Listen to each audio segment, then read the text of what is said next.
All right, so welcome everybody, including those who are going to be watching this sort of after the fact, to St. Michael's Parish, AJC, located here in Chicago, Illinois, in the United States of America. Today we're actually going to talk a little bit about St. John of the Cross, considering that his feast day is coming up tomorrow. It's his death day. So first of all, I just want to thank everybody for coming out, especially His Eminence, who's here live. In thinking about John of the Cross, the first question that I think leaps to mind is, why the hell would a bunch of Gnostic heretics be interested in John of the Cross, especially because he is a major figure of the Counter-Reformation, and as such is really quite strict in his orthodoxy. And in fact, the strictness of his monastic discipline is really what brought him into conflict with a lot of the ecclesiastical forces of the day. Actually ended up with him being imprisoned for almost 9 months. So it seems like a strange match to be talking about John of the Cross.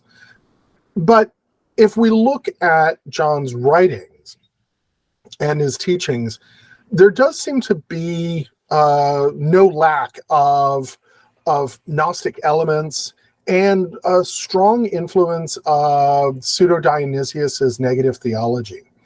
Now, whether that's coming from actual training, at the University of Salamanca, for example, where he would have been reading the work of Pseudo-Dionysius, or whether this is something that emerges from his mystical practice, it's hard to say one way or the other. But certainly it seems to, at the very least, accord with a lot of the ideas of the Pseudo-Dionysius and other figures that have emphasized the ultimate ineffability of God. There is the strong poetic and symbolic dimension that I think is hard to ignore in a figure as mystically oriented as John of the Cross. And I think as Gnostics, we are keenly aware of the import of symbol, of poetry, and it really is that saying of the sacred that is so important to our practice. Because of the influence, I think, of negative theology, or the emergence of negative theology insights from his practice, there is the, I think, very Gnostic idea of the ineffable God with whom we can nonetheless have a kind of personal union. And that's I think, a really strange kind of intersection, that God is perfectly transcendent, outside of our universe, and ultimately unknowable, and yet we can have a kind of face-to-face contact with God in the Gnostic or the mystical moment. And I don't want to simply conflate Gnosticism and mysticism. I think that that's an error that we occasionally see, where everything simply becomes Gnosticism simply because it is mystically oriented. And I think that that's a mistake. But there are nonetheless certain elements that are, I think, legitimately Gnostic in St. John of the Cross's works. Certainly, I think he would disagree quite strongly. He would disagree in the strongest possible terms. And yet, just as we can see sort of Manichaean elements in St. Augustine, despite his overt denials, there might be something at the heart of John of the Cross's mysticism that lines up more closely with Gnosticism than he ultimately might be comfortable with. For Johannites in particular, there is a repeated sort of reference to the symbol of fire, and the idea of the sacred flame, I think, is always what sets the AJC apart from other organizations and other jurisdictions. So I think it's notable that that sort of comes to the fore in John of the Cross, as we're going to see in just a moment when we look at the poem, The Dark Night itself. Here at St. Michael's in particular, our orientation is somewhat more ritual and magical than it is mystical. But I think it's important not to underestimate or ignore the mystical dimension, especially considering the importance of traditions like Martinism and Louis-Claude de Saint-Martin's Way of the Heart, and the inward turn more generally to the tradition more broadly. So I don't think that this is necessarily a contradiction or a point that is out of place. John is probably best known for this idea of the dark night of the soul. And this comes from a poem that he wrote whilst in prison. And I couldn't think of a better way to begin talking about John of the Cross than actually reading some of his poetry, especially considering that his poetry is regarded very, very highly, not simply within mystical circles or even religious circles, but is held to be some of the greatest poetry written in the Spanish language. So I want to read the entirety of The Dark Night, translated by David Lewis in this case, because it's not terribly long, but there's a lot packed into it. It's broken into 8 stanzas, each one of 5 lines. So it is very, very compact in its structure. So, in a dark night, with anxious love inflamed, O happy lot, forth unobserved I went, my house now being at rest. In darkness and in safety, by the secret ladder disguised, O happy lot, in darkness and concealment, my house being now at rest.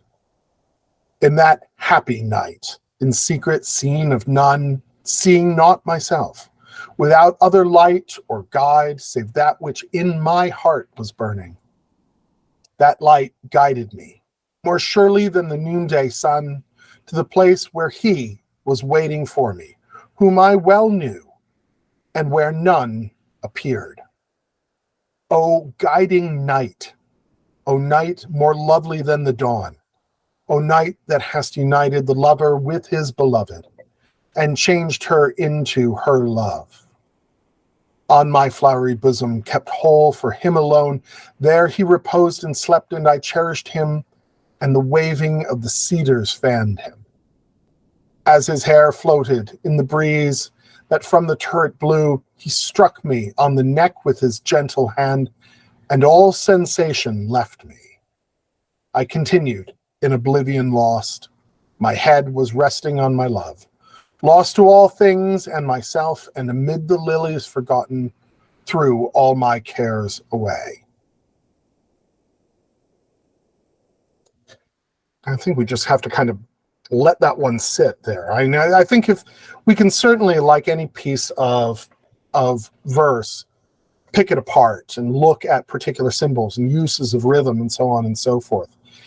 But I think to do that is to miss the import of what's going on in that poem. Though I think we can see many of the themes that I mentioned early on sort of coming to the fore in that poem. So, who is this guy, St. John of the Cross? He's born Juan de Beze Alvarez in 1542 in Fonteveros in Spain. As I said, he's a really important figure in the Counter-Reformation. And the Counter-Reformation represents this swing back to a sort of strong orthodoxy in the wake of the challenges of the Protestant Reformation in France, in England, and in the German-speaking lands. So Spain is a perfect place for this to take place because it doesn't have a kind of strong Protestant movement of its own. Interestingly, Juan comes from a converso family. So his family were Jewish converts. And the problem of the conversos is one that has sort of plagued Spanish Catholicism in particular, because there's always the question of both how voluntary such conversions were, and also to what extent the Jewish traditions of these families were preserved under the guise of Catholic practice. And considering the importance of the mystical dimension in Judaism, especially in Spain, I think that the fact that Juan comes from a converso family is pertinent. His father's family is quite wealthy, but his father is disowned for marrying below his status. And as a result, the family is left impoverished. And so one's older brother is largely responsible for preserving the family, but he himself dies, as does one's father, fairly early on. And so the family is really left destitute. But he is interested in the spiritual life from a very young age and is able to take advantage of certain educational opportunities. We know education-wise that he studies both at the Carmelite College and at the University of Salamanca. Although the question of his studies at the University of Salamanca is a fiercely debated one. It's possible that he was there, that he studied theology, that he would have pursued the sort of traditional, university education. He certainly was familiar with the writings of Thomas Aquinas, but it's possible also that that he wasn't specifically studying theology at Salamanca. We know that he stays there for a relatively brief period of time. And so it's unclear to what extent he was exposed to other figures like Duns Scotus or the pseudo-Dionysius. We know that he joins the Carmelite order probably around 1563 and is ordained to the priesthood in 1567. Shortly thereafter, he does come into close association with Santa Teresa de Avila. And this is going to be one of the most important influences on John of the Cross, that he is under her direction for much of his spiritual life, but also is profoundly influenced by her concerns. And in fact, it was really her strictness, her orthodoxy, because she was a reformer within the order, or a sort of a conservative reformer in that sense, that is responsible for a lot of John's orientation.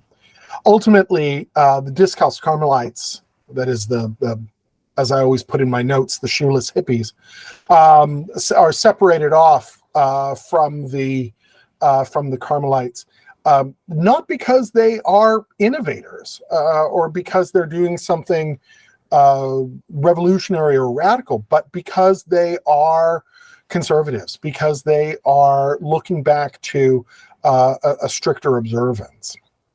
And the conflict between what ultimately become the Discalced Carmelites and the traditional Carmelites is really quite fervent. I mean, there are assassinations, there are arrests, there are death threats. He's imprisoned in 1577 for 9 months in under what seemed to be incredibly harsh conditions by his fellow Carmelites. He ultimately escapes. Some people say that he finds his way out, but yeah, he made a prison break. And despite the opposition of the traditional Carmelites, he is ultimately able to become a major figure in the Discalced Carmelite movement and build that order, especially when it becomes officially recognized as separate from the Carmelite order around 1580, I think. It is in prison that he writes some of his greatest mystical poetry. And as I mentioned before, this is regarded not just within Catholic or mystical circles, but is regarded as profound poetry even in the secular tradition. He ultimately dies in 1591 on December 14th from a skin infection. He is canonized in 1726, and in 1926, 200 years later, he is declared Doctor of the Church by Pius XI and is recognized as the mystical doctor. So that's one of his sort of most important titles. So what is it that is going on in the work and the thought of John of the Cross? I think the most important aspect is the idea of suffering as a path to mystical union, or perhaps even the path to mystical union. That there is no possibility of union with God except through personal suffering, the emulation of the suffering of Christ on the cross. And when he takes the name John of the Cross, it is precisely that idea of the instrument of torture and death that is implied by that. That we're looking at somebody who is deeply invested in the idea that atonement comes through suffering, and that ultimately something like theosis comes through suffering. There's a wonderful drawing that John does of Christ from above. And it's striking, not because of its great artistic skill or because of the depth of its artistic expression, but because of its orientation. Because it is very clearly from the point of view of the space above Christ, whether that is of an angelic observer or the fatherly observer or what is left unclear. Ultimately, it is the inspiration for Salvador Dali's 1951 painting Christ of St. John of the Cross, which really takes that viewpoint to the next level. And it's a really very striking image of Christ, the suffering Christ seen from a perspective that no human could possibly have had. It's part of a vision that he experiences while he's in the Monastery of the Incarnation in Avila. And the fact that this comes in the context of a mystical vision, I think, is significant. The dark night of the soul is easily the most important of John's ideas. It is the penultimate stage of union with God. It is the moment before theosis. It is the necessity of reaching to the ultimate depths before we have this moment of the dawning of the divine light. And it very closely sort of parallels the alchemical nigredo, the phase of blackening. I remember doing spagyric alchemy many, many years ago, and being very, very struck by the simple process of taking a macerated herb, heating it and seeing it ignite, burn, and then burn all the way black, burn to absolute ash. But once that stage is reached, you would think that the process is over, that's just it, it's just burned black. But if heat is continued to be applied, all of a sudden it almost bursts into this bright white powder, and watching the sort of albedo emerge from the depths of this blackening is a really striking sort of phenomenon. I think that if we were to put it into modern psychological parlance, this negredo, or dark night of the soul, refers to the ego death, and the moment where our sense of the self as separate from the rest of creation and separate from God is lost. I noticed in the chat, there's His Eminence has just mentioned Crowley's trial of the Master of the Temple. When one crosses the abyss in the Astronargon system, one enters the city of the pyramids, right? And it's a wonderful image because we have this sort of, I think, beautiful image of the desert, dotted with these pyramids, which we think of as these grand, imposing, ancient sort of structures and edifices. But on closer examination, each of these pyramids is simply a pile of ash.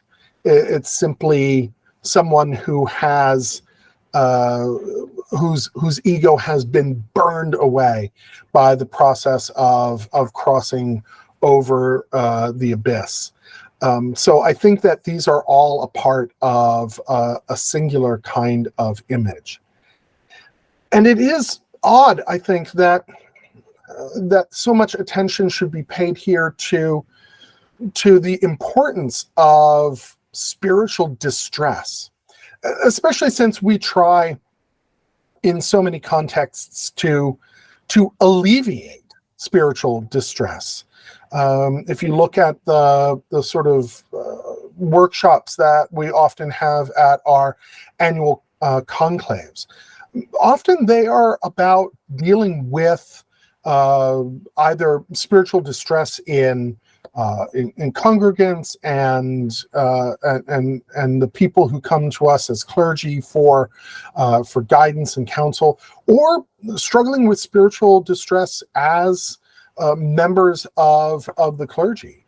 And we often take that spiritual distress to be a problem to be solved, something to be done away with.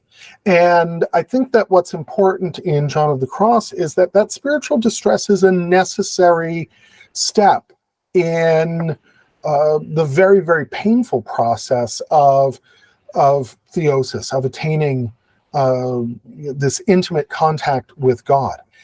And I can't imagine that mystical union could be anything except a sort of profound suffering, as well as simultaneously a profound ecstasy. I think of Bernini's Ecstasy of Saint Teresa, right? Where, depending on how you look at it, she's either in the throes of sexual ecstasy, or she is crying out in pain. And the artist has certainly captured the ambivalence of that. And I think that the relationship to both Teresas, to Thérèse de Lisieux and also Teresa of Avila, is significant here, because they both sort of are attuned, I think, to that spiritual ecstasy and distress. The darkness, though, is a positive thing. It is not merely the absence of the presence of God. It is not merely the shadow of God's light. It's not merely negation, such as we might see in, say, Augustine, but it is something that is itself a power, that is itself a possibility. And I think about I'm just turning back to the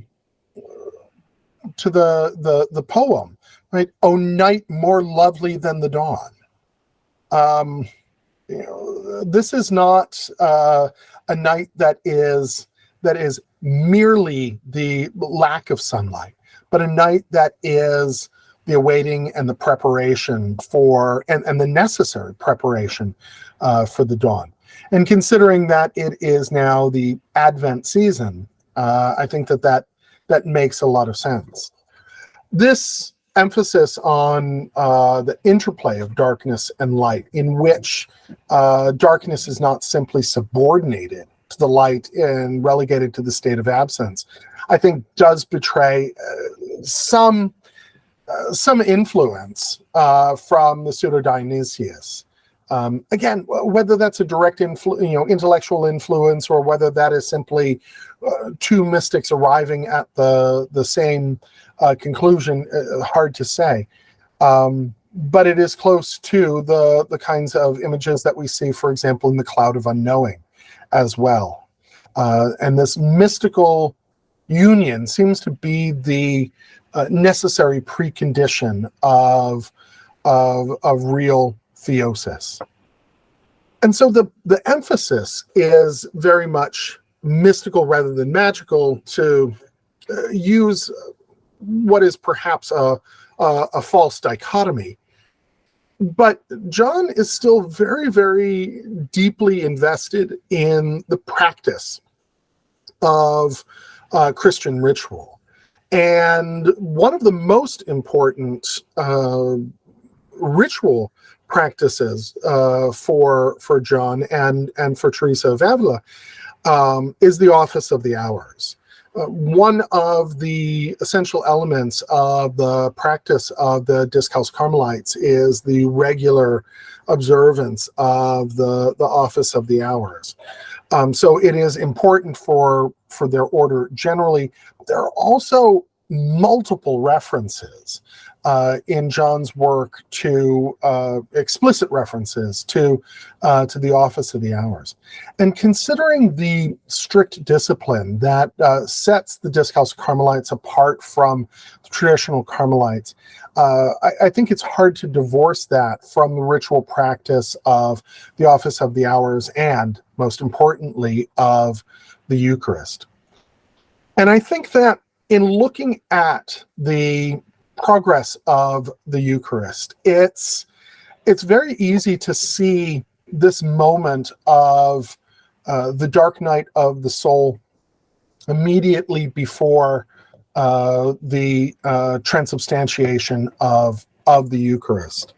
I'm thinking particularly of the Theocletian form of the liturgy, the AJC liturgy, in which the celebrant spends a great deal of time in silence and on their knees before the altar, prior to the transforming moment of the invocation of the Holy Spirit.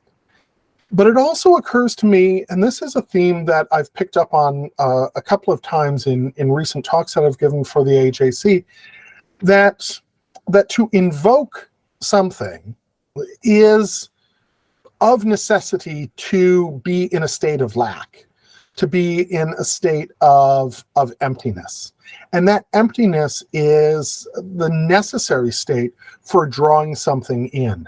And so in the epiclesis, the invocation of the Holy Spirit, it is immediately preceded by the recognition that such an invocation is necessary, that we cry out for the Comforter in the state of poverty, of impoverishment, of being bereft. So I think that anyone who's interested in mystical theology, in the practice of the Office of the Hours, and the practice of liturgy, or in mysticism more generally, should be looking to John of the Cross as a guide, and perhaps a guide toward a kind of darkness. I want to finish with actually a modern sort of take on the dark night of the soul from Roberto Saggioli, who's a psychotherapist and a New Thought advocate. He writes, before the full and final victory, however, the soul has to undergo a final test. It must pass through the dark night, which is a new and deeper experience of annihilation, or a crucible in which all the human elements that go to make it up are melted together.